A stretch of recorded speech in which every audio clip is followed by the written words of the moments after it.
Good morning and welcome to Sportuccino's Fact or Fiction, where every single Monday at sportuccino.com, on YouTube and on Facebook, we talk about the big sports stories, what's happened over the weekend, and also what is to happen in the future this week and until the end of the season. Today we're going to be talking about football and tennis, and we would love to get your thoughts as well. So if you've got any comments of what you saw at the weekend or anything that we're talking about, please get involved in the comments section below on Facebook and on YouTube. And if you're listening back to this as a podcast on iTunes, please give us a rating and review. It really helps to share and improve our show.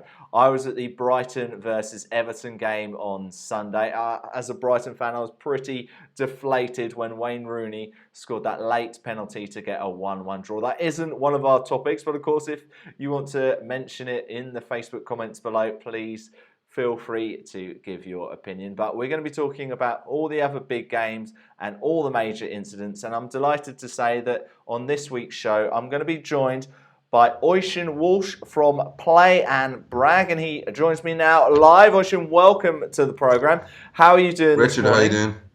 I'm good, thanks. I'm good. Yeah, all's good. I was out with my brother last night for a few beers, so yeah, all's good. I'm just looking. We had a bit of a hurricane party last night because there's a hurricane due here in Ireland today, so it's all over the news. But as of yet, there's nothing happening outside, so still waiting for that. Well, stay safe, my friends. I hope everything goes well, and certainly, I at least hope the hurricane can wait 30 minutes while we have this fact or fiction Sportuccino show. Not to be Yeah, selfish in absolutely. any way at all there. But let's get straight into it. We're going to talk a bit about Playnbrag later in the programme, Oisin, but let's get right into what happened in the English Premier League. Let's have a look at what we've put as our first poll on the Sportuccino Twitter page. And it is: Manchester City will break Chelsea's record of scoring 103 goals in a Premier League season. Oisin, fact or fiction? I would say, yeah, absolutely fact. I think Guardiola, will do it this season. Will score outscore them with that 103 goal record. Guardiola, incredible manager, and I think what he's done or what he's trying to do is replicate the first team he had at Barcelona, and I think he's achieving that. So absolutely, I think fact they'll break that record this season. Yeah, I think I'm going to agree with you there. For one of the main reasons is not only that did they score 7 against Stoke, it's the fact they did it without Sergio Aguero. So this is a team which Yeah. can score 7 without Aguero. And I was also looking back at their previous fixtures, and all right, they got a big win over Watford, and they've got other wins over teams who you wouldn't necessarily consider big competitors. But the fact that they also got a 5-0 win against Liverpool, they've beaten Chelsea away. I think they're on course to pretty much score in every single game. I was looking a bit at Guardiola's record at Bayern Munich. He got 2 seasons his team scored 80 goals. One season they scored 94 in his first season. And you've got to remember they have 4 games less. They've got 2 teams less. So had they had those 4 games, they would have broken 100. And at their current scoring rate, 29 goals from 8 games, that would put it at the end of the season 137. I don't think they're going to get that Wow. many, but I think they will beat 103. So I think we're both. And on top of that as well, they beat Feyenoord. Was it 4-0 away from home in Holland in the Champions League? I think they absolutely walloped them anyway. Yeah, and I believe they've So got. I think is it Napoli they've got this week in the Champions League. So yeah, that should be an interesting game as well. And we'll be mentioning a little bit about the Champions League later in this program.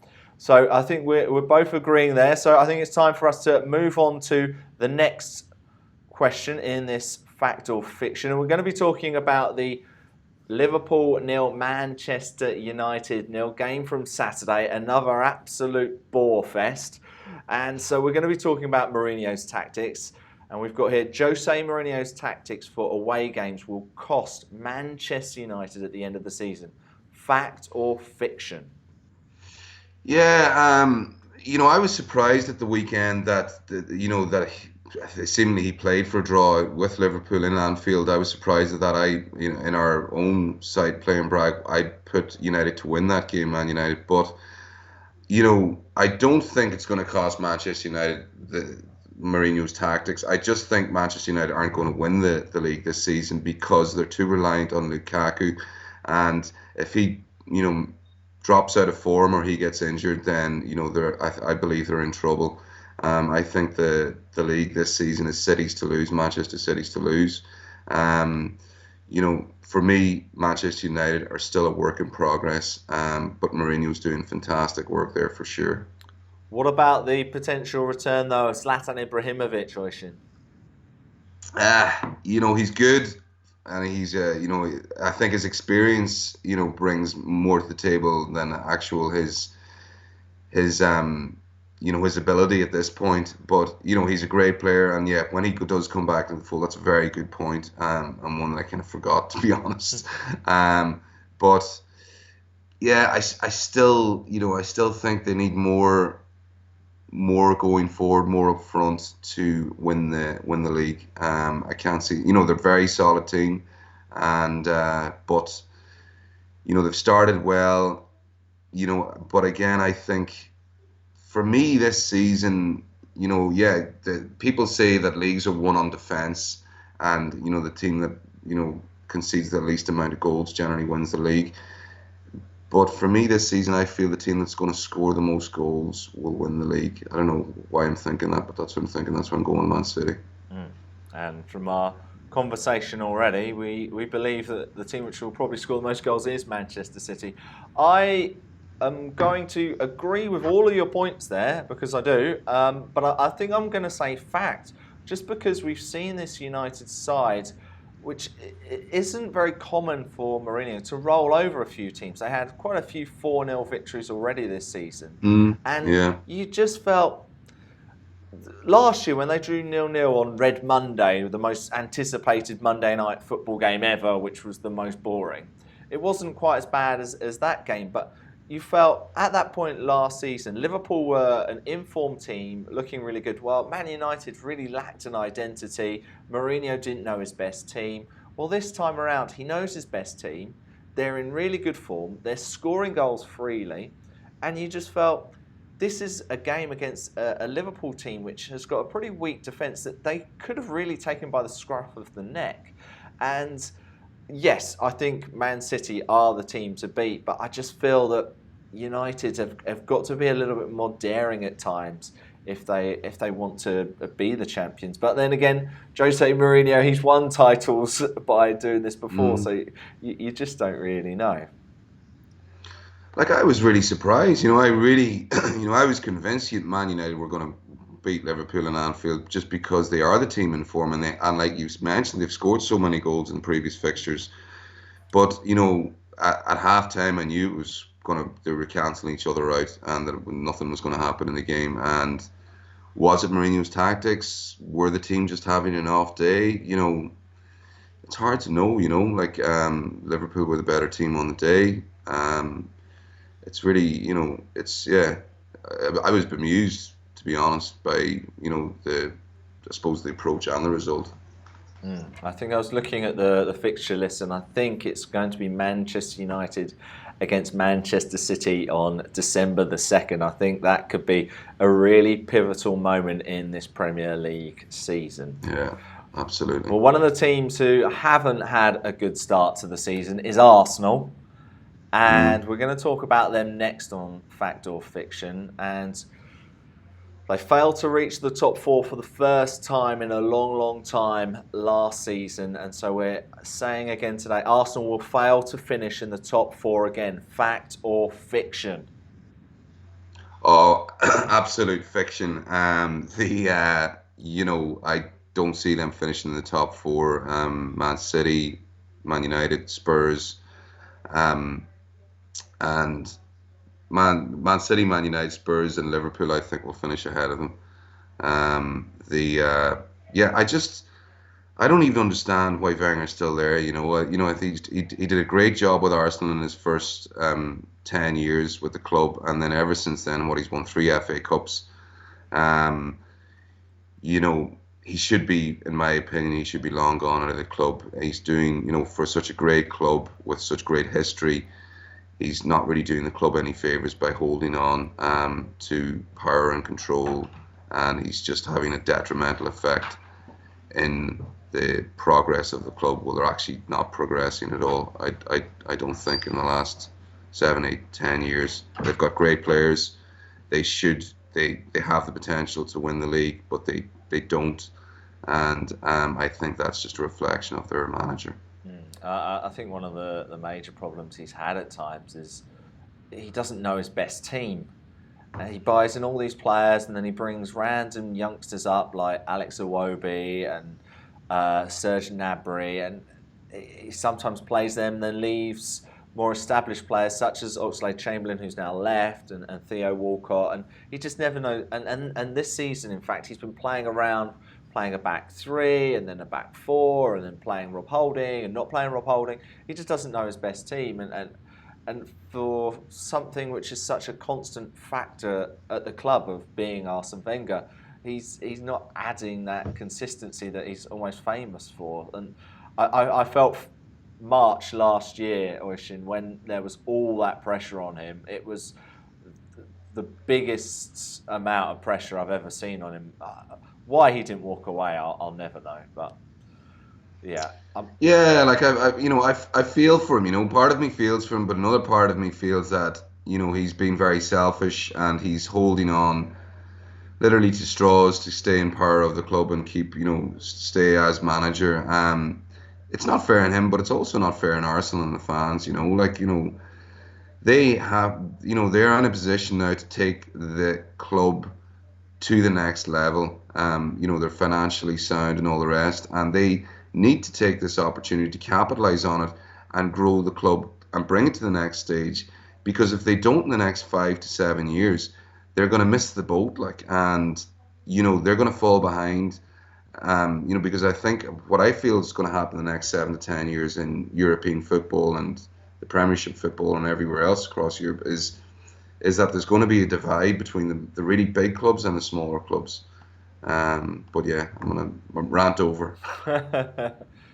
Yeah, a disappointing result for Arsenal, who were 1-0 up against Watford, ending up losing 2-1. That late Tom Cleverley winner. Of course, Arsenal also lost to Stoke earlier this season. And one of the other big teams who had a surprise defeat on Saturday was the champions Chelsea. They lost their opening day of the season against Burnley, but this was away at Crystal Palace, who not only hadn't got a point this season, they hadn't even scored a goal, but managed to beat the champions 2-1. After the game, Antonio Conte moaned about the depth in his squad. Gary Cahill has also given similar type of remarks, and so that leads us to the next statement in Fact or Fiction, and it is Chelsea should recall Tammy Abraham in January from Swansea. Fact or fiction, Oisin? Right. Who's Tammy Abraham? I don't even know who this guy is. I don't know. Is he the milkman? I've never heard of him, but yeah, by all means, they can recall him if they want. I'm quite happy Chelsea winning nothing this season and for the rest of eternity, if being honest, because I'm not a Chelsea fan and never will be. But yeah, they can recall him, and good luck to Conte, super manager, an amazing Premiership or league win for them last season. Their record speaks for itself. 30 they won 30 games out of 38 played, I think it was they won 30 out of 38 last season, which is an incredible record. But for me, this Abraham guy, they can call him back for all I care. But I would be delighted if they won nothing this season. Well, Tammy Abraham, just so you know, is on loan at Swansea. He's a England under-21 international who spent last season on loan at Bristol City. And I'm pretty happy because I brought him into my fantasy Premier League team and he scored 2 goals. Right. So I'm pretty pleased with that. But it was against the Huddersfield side, and the main reason I brought him in is because he scored against Huddersfield in both of Bristol City's games last season. The question is, can he do it against bigger teams? And I think that's why I'm going to say fiction, mainly because I think you need to see if this guy can do it against better teams than Huddersfield, and maybe evaluate it at the end of December. But, a team like Chelsea perhaps should be looking to by a bit of a better striker. I don't think Michy Batshuayi has really done enough for Chelsea, and in fact, I don't think Antonio Conte rates him. So, obviously, when it comes back to January, there's always the fun and games of who these players, who these teams are going to sign, and which players are going to move where. And I'm sure we'll have lots more debate on that on Sportuccino. All right. I think as well, just to add to that, the whole Conte and Chelsea, like, I think Conte is an amazing manager and a brilliant team last season, but I just wonder, could they have not managed the whole Diego Costa affair better and try to hold on to him? I know he's an absolute prima donna and Costa wanted rid of him, but he's a massive loss to the Chelsea team, huge loss. And they didn't replace him adequately, I think, in Morata. Yeah, he's good, Morata, but he's no Diego Costa. Like. Yeah, I completely agree with you there. The fact that Conte sent Costa a text message saying he didn't want him in the squad anymore, yeah, I think that's a horrible way of doing business in any industry, not just football. Harsh. Really, really harsh. The one thing you mentioned, well, you didn't mention, but mentioning about Conte there is the fact that he is a very good manager, but I wonder about his personality and his interpersonal skills with his players, mainly because when they tried to sign Oxlade-Chamberlain in August and they tried to sign Ross Barkley, they both went there, they both did their medicals, and then for whatever reason, they both decided not to sign. I think Ox had always fancied a move to Liverpool, and I think Barkley may have felt he might not have started all the time, but I just got an inkling that there's something there. Well, I think, but I think that's quite common with Italian managers. Mancini would have been the same. They're quite, they're sort of from the old school, like quite authoritarian, dictator sort of style of management, and they're quite cold, and they don't have that sort of interpersonal people skill, man management, qualities that you probably need in modern day management. I don't know, but they definitely don't seem to have the same level of people skills or social skills as other sort of good man managers, or managers like the likes of Guardiola and Mourinho, who are really able to empower their players and understand how they think and they feel and so on. Yeah, but Capello is a great example of that as well. Yeah. I think the only exception probably is Claudio Ranieri. Yeah. Well, absolutely, yeah, for sure. So we've spoken a lot about the Premier League, and we're going to kind of drift from the Premier League into the Champions League. Spurs had a 1-0 win over Bournemouth, while Real Madrid were 2-1 winners over Getafe in the Spanish League, and the two teams meet in the Champions League on Tuesday. So we are saying Tottenham can get a result at Real Madrid on Tuesday. Fact or fiction? I like Spurs and I like the way they play, but no, I don't see them getting a result against Real Madrid in the Bernabeu. I just feel that Real Madrid are, they are, of course, the team to beat in Europe at the moment. They're champions of Europe, and I think Real Madrid will be too much for them on Tuesday. I'd love to see Spurs get a draw, get a result, whether it's a draw or a win, but I don't see it. I just think Madrid are too strong for them at the moment. Okay, I'm going to say fact, mainly on the semantics there. They can get a result. I think they can. I don't think they necessarily will. I think they could get a point. I think it could be. Yeah. I think it could be 1-1. The only thing is that Real Madrid seemed to rest quite a few players for that victory against Getafe. There was no Bale. They didn't. Carvajal was out with an illness. Keylor Navas didn't play. Varane wasn't there. There were quite a few players. Modric was on the bench. There were quite a few players that they rested while Spurs put out pretty much a full-strength side. And Spurs, it's going to be quite an amazing atmosphere for them at Real Madrid. Yes, they're playing at Wembley now, which they haven't done very well until they finally beat Bournemouth on Saturday. But going to the Bernabeu, it's a different environment, and will it overwhelm young players such as Dele Alli, such as Eric Dyer? I think it might. So I think they could get a point. I don't expect them to get all three, but I wouldn't be surprised if they get a point. So I think they can get a result. I'm not necessarily sure they will. Yeah, yeah. Of course, if I anyone hope that. I hope they do. if anyone watching this wants to get involved, let us know your opinions in the comments section below. We'd love to hear from you as well. All right, we've got one more category to go, and we're going to move away from football, and we're going to mention something about tennis. Roger Federer beat Rafael Nadal to win the Shanghai Masters on Sunday, winning in straight sets. It was his 5th straight win over Nadal, his 4th this year, and he now has 94 ATP titles. But Jimmy Connors has the record, so we are saying Roger Federer will fail to beat Jimmy Connors' record of 109 ATP titles. Fact or fiction, Oisin? Oh, I think he will. So it's fact for me. Roger Federer, the greatest tennis player of all time. Absolutely, without a shadow of a doubt. When he won Wimbledon, I think that was him going into his 8th. Was it a 7th? Or I think it was his 8th Wimbledon title. There in June or July. He's an incredible sportsman, incredible athlete. For me, he's just one of these sports people. Whether you like tennis or not, he transcends the sport. He makes it bigger. No different to Tiger Woods in his heyday in golf, Michael Schumacher, Formula One, Michael Jordan in basketball.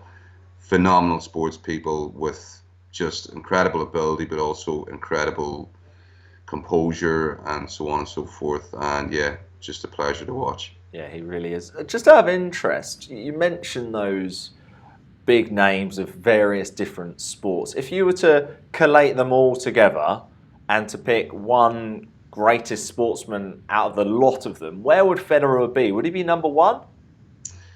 No, I don't think he'd be number one. For me, it's hard to see past Michael Jordan in basketball, really.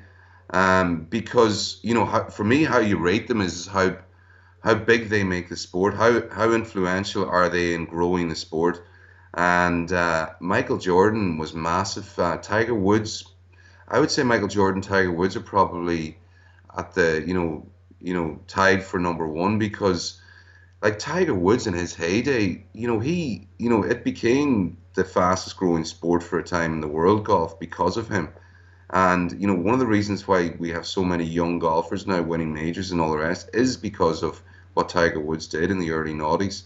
And then, Jordan as well, I suppose it was also helped Michael Jordan with, Nike and their marketing with Jordan Air.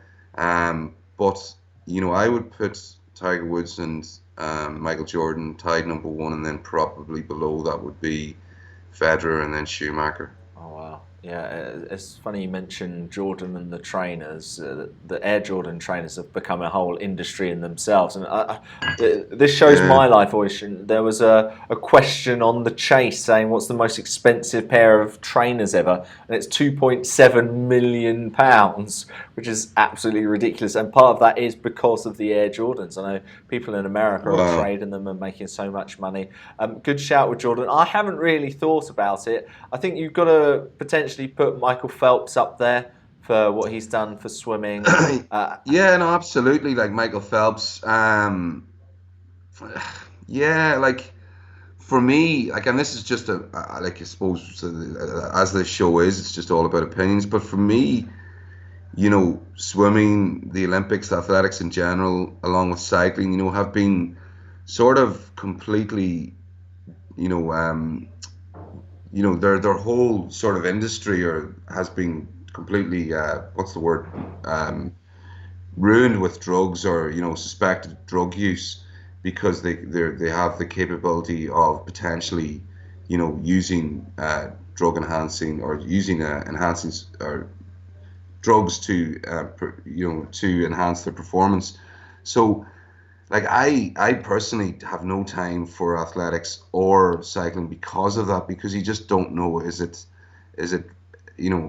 real or is it not? But absolutely, Michael Phelps is incredible athlete. I don't know how many golds he's won now for the US and how many Olympics, but before him it was Thorpe for Australia, who was also an amazing swimmer, and then he just completely blew him out of the water. Like, Yeah, and he beat Mark Spitz's record as well.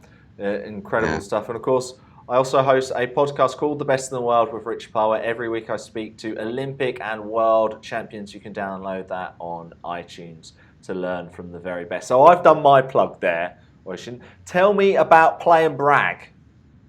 So what Playnbrag is, to everyone listening, so we're a new sports platform where friends can bet against each other on the English Premiership, the golf majors, and the Champions League, where you pick teams to make up your team, and you then get your friends to join up, and whoever has the most points at the end wins the pot. So basically, you can run it for one game week, one Premiership game week, one round of the Champions League, or longer. And for every team you select, you get 3 points for winning, 1 point for a draw. So basically, it's a bit like like for instance, the game week just gone, the Premiership, you can pick between 1 and 10 teams to make up your team, get your mates to join it, and then instead it's a sort of a twist on fantasy football, where rather than picking players, you pick teams to make up your team, and then you're following your teams over that particular game week or round of Champions League, and you can bet for cash or fun. There's also a free version there, so people can check it out. So our app's available on the App Store and Google Play Store, and it's Playnbrag, so Playn for Noel, and Brag, B-R-A-G, so Playnbrag. Fantastic. And that is it. Yeah. So we've just recently launched both apps. So yeah, the apps is the way to go, to be honest. We also have a website if you want to Google it and check out the website, but the app is much easier to use. It's much more seamless, and you can also check out the results, fixtures, league tables of the Champions League, the Premiership, and so on the app. Wonderful. How do you do against your mates? Well, I actually lost this weekend because I picked United. I think the league we set up this week was we had we picked 7 teams. So yeah, I had United in my team, so I lost. So I think one of the lads didn't pick United. I think he ended up winning the league. But yeah, so it's a good one, and we all had Chelsea, of course, because everybody thought Chelsea was going to beat Palace, which they didn't. But yeah, no, it's good. It's really it's fun. It's engaging, and it makes the weekend far more interesting. And the same with the Champions League as well. It's just better to win against your mates than against the house, I guess. Brilliant. Well, it's been brilliant to talk to you and learning about Playnbrag as well. Oisin Walsh from Playnbrag, thank you for being on Sportuccino today. Thank you, Richard. I appreciate it. I enjoyed it. Really good to speak to Oisin on today's Fact or Fiction on Sportuccino. Of course, if you've missed any of the program, please go back and watch this. It's been a live stream on Facebook and on YouTube. We have also got this program on Sportuccino.com. And thank you for listening. If you've been listening to this as a podcast on iTunes, please press the subscribe button and give us a rating and review. As I mentioned, later this week on Thursday, I'll have another episode of The Best in the World with Richard Parr. And we'll be back next Monday at 11 a.m. for another round of Fact or Fiction. I've been Richard Parr. You've been watching Sportuccino. I'll be with you again next week. Goodbye.